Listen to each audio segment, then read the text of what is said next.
بس سارے علماء کرام پہلے علامہ صاحب آپ سے آغاز کروں گا. بسم اللہ الرحمن الرحیم.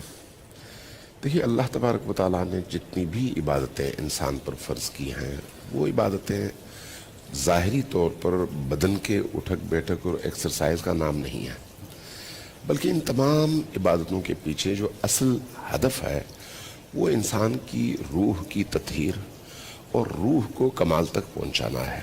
اصل ہدف کیا ہے؟ ایک بچہ پلتا ہے، اچھے کھانے کھاتا ہے، والدین اس کا خیال رکھتے ہیں، اس کا بدن تو بڑھتا رہتا ہے اور 25-30 سال کی عمر میں وہ طاقتور بدن کے ساتھ معاشرے میں قدم رکھتا ہے. لیکن اس کا تعلق آپ کی ظاہری غذاؤں سے ہے. وہ جو اندر کا انسان ہے وہ بدن نہیں ہے، وہ آپ کی روح ہے.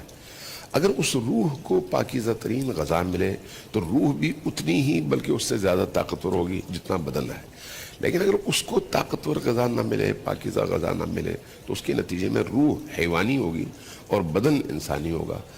اب نماز دیکھیں، روزہ دیکھیں، حج دیکھیں، زکوٰۃ دیکھیں، یہ تمام کے تمام اعمال عبادات ہیں. لیکن ان عبادتوں میں بعض کا تعلق انسان کے مال سے ہے اور بعض کا تعلق انسان کی جان سے ہے.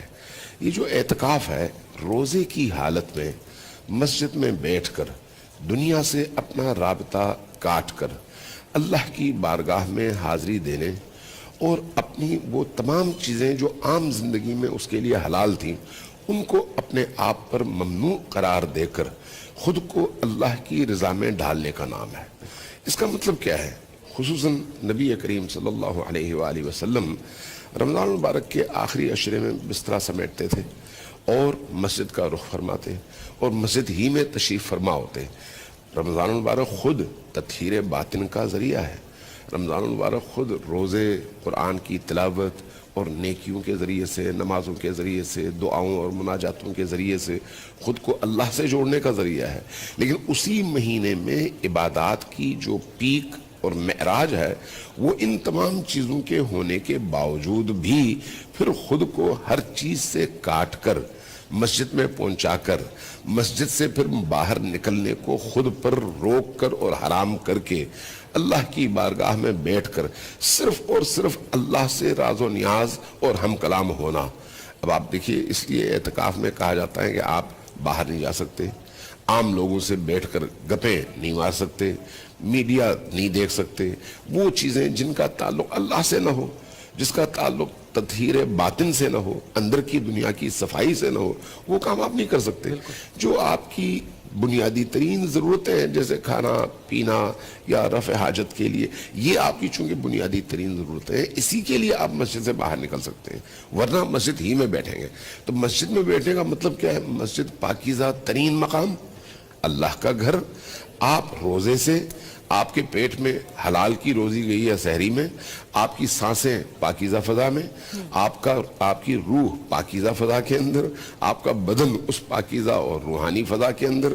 جب آپ 3 دن اس طرح سے گزارتے ہیں تو خود آپ کو اپنے اندر ایک بہت بڑی چینج نظر آنے لگتی ہے کہ آپ وہ نہیں تھے جو آپ پہلے سمجھ رہے تھے.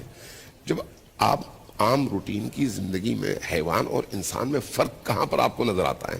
خصوصیات میں. ورنہ کھانا پینا، چیزوں کی طلب اور ہر چیز کی طرف دل کا للچانا، یہ تمام چیزیں وہ ہیں جو حیوان میں بھی اور انسان میں بھی ہیں. تو فرق کیا ہے؟ فرق یہ ہے کہ انسان اپنی روح کی اس طلب اور اس پیاس کو بجھانے کے لیے اس اپنے رب کی بارگاہ میں اس طرح سے پہنچے کہ حیوانیت سے نکلے اور انسانیت کی معراج تک پہنچنے کے لیے جد و جہد کرے. تو اعتکاف اور خصوصاً آج کے اس دن سے لے کر آخر تک یہ جو لوگ مسجدوں میں بیٹھتے ہیں، یہ اصل ہدف یہ ہے. یہ نہیں ہے کہ مسجد میں بیٹھ کر پھر دوبارہ اسی موبائل کے ساتھ ڈراموں کے ذریعے سے، کلپس کے ذریعے سے، ٹک ٹاکس کے ذریعے سے اسی طرح سے مصروف رہے جس طرح سے گھر میں تھا. تو نہ وہ روزہ ہے نہ وہ اعتکاف ہے. اعتکاف یعنی تمام مخلوقات سے کٹ کر اپنی تمام تر توجہات کا مرکز اپنے رب کو بنانا اور اس سے راز و نیاز کرنا. آپ ایک جوان سے اگر کہیں نا کہ تمہاری زندگی میں سب سے زیادہ محبوب کون ہے، لڑکی ہو یا لڑکا، تو اس کو اپنا معشوق اور اپنا محبوب نظر آتا ہے. وہ پرانے زمانے میں جب موبائل کی ان کمپنیوں نے آزاد کیا ہوا تھا کہ ساری رات آپ مفت میں بات کر سکتے ہیں، تو لوگ ساری رات بات کرتے تھے، تھکتے نہیں تھے اور خبریں آتی تھیں. یہ جو 10-10 گھنٹے لوگ بات کر لیتے ہیں ایک دوسرے سے عشق اور معاشقے کی کیفیت میں، یہ کیا ہے اصل میں؟ یہ اسی محبت کی انتہا ہے لیکن مادی. اب اسی مادی محبت کو آپ اگر اس مجازی محبوب سے کاٹ کر حقیقی محبوب کی طرف متوجہ ہو جائیں تو یہ ہے آپ کی محبت کی وہ انتہا جو آپ کو اندر سے نورانی کر دیتی ہے. سبحان اللہ، خوبصورت بات. جی عمران جلوانی صاحب. الحمدللہ وکفا والصلاۃ والسلام علی عبادہ الذین اصطفیٰ. اما بعد، سب سے پہلے میں آپ کا تہ دل سے ممنون اور مشکور ہوں اور آپ کے چینل کے توسط سے سب سامعین ناظرین کو سلام عرض کرتا ہوں.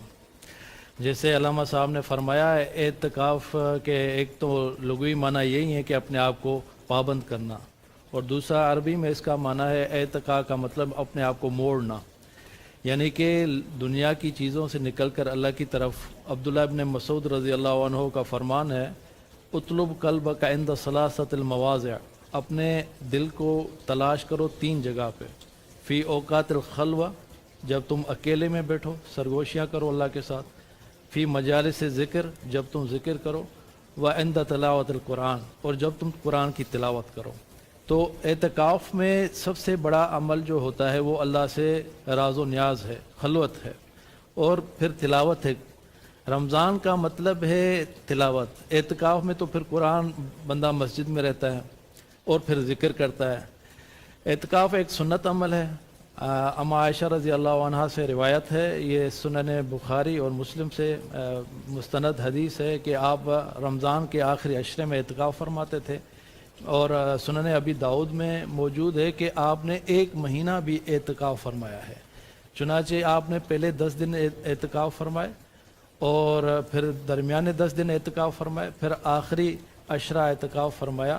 تو پہلے 10 دن میں آپ نے فرمایا کہ میں نے لیلۃ القدر کو ڈھونڈنے کی کوشش کی تو مجھے نہیں ملی، درمیانے میں بھی نہیں ملی.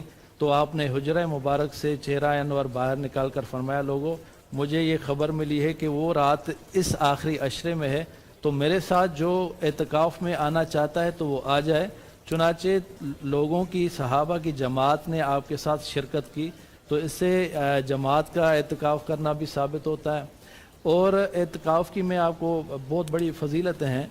ایک فضیلت یہ بھی بتا دیتا ہوں کہ یہ سنن ابی داؤد کی، میں سیاستہ سے بات کر رہا ہوں، 2 حج اور 2 عمروں کا اجر ملتا ہے 10 دن کے اعتکاف کرنے سے.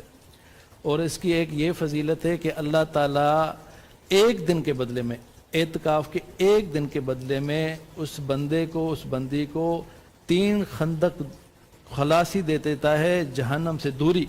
اور اس کی مسافت یہ ہے، چوڑائی زمین سے آسمان، اس کی چوڑائی ہے. لمبائی کیا ہوگی وہ پیمانہ نہیں ہے. تو ایک مرتبہ حضرت ابن عباس رضی اللہ عنہ مسجد نبوی میں معتکف تھے، اعتکاف میں بیٹھے ہوئے تھے. تو اتنے میں پیچھے سے کسی کے آواز آئی تو انہوں نے محسوس کیا کوئی حاجت مند ہے. تو انہوں نے جا کے ان سے دیکھا، دریافت کیا کہ کوئی پریشانی آپ کے چہرے پہ میں دیکھ رہا ہوں، کوئی ضرورت ہے؟ تو وہ چہرے پڑھ لیا کرتے تھے. تو انہوں نے کہا جی بالکل، میں پریشان ہوں. اور پریشانی یہ ہے، یہ نہیں کہ مجھے پیسے لینے، پریشانی یہ ہے کہ مجھے کسی کا حق دینا ہے، کسی کو پیسے دینے ہیں. تو انہوں نے کہا کہ اس روزے اطہر کی طرف اشارہ کیا، رسول اللہ صلی اللہ علیہ وسلم کے روزے انور کی طرف، کہ اس روزے والے کی قسم کہ اگر میں قادر ہوتا تو میں کبھی بھی آپ سے یہ بات نہ کرتا. میرے پاس کچھ ہے نہیں، پلے ہے نہیں، تو میں کیا دوں؟ تو انہوں نے فرمایا کہ اگر آپ کہیں تو میں آپ کی سفارش کر دوں. تو انہوں نے کہا اگر آپ کر دیں تو بڑی مہربانی ہوگی. تو وہ جوتی انہوں نے اٹھائی اور باہر نکلے. تو انہوں نے آگے سے کہا حضرت آپ بھول تو نہیں گئے، آپ اعتکاف میں بیٹھے ہوئے تھے؟ تو انہوں نے فرمایا مجھے اچھی طرح یاد ہے، ابھی زمانہ زیادہ نہیں گزرا. یہ جملہ فرما کے رونے لگے. اور میں نے اس روزہ رسول کی طرف اشارہ کیا، اس کی ذات کی قسم میں نے ان سے یہ جملہ سنا ہے، جو انسان کسی مسلمان کی مدد کرنے کے لیے باہر چلے پھرے، آواز لگائے، اللہ تعالیٰ اس کو 10 سال کے اعتکاف سے زیادہ اجر عطا فرماتا ہے. سبحان اللہ، خوبصورت. یہ اتنی بڑے اجر کی بات ہے. جی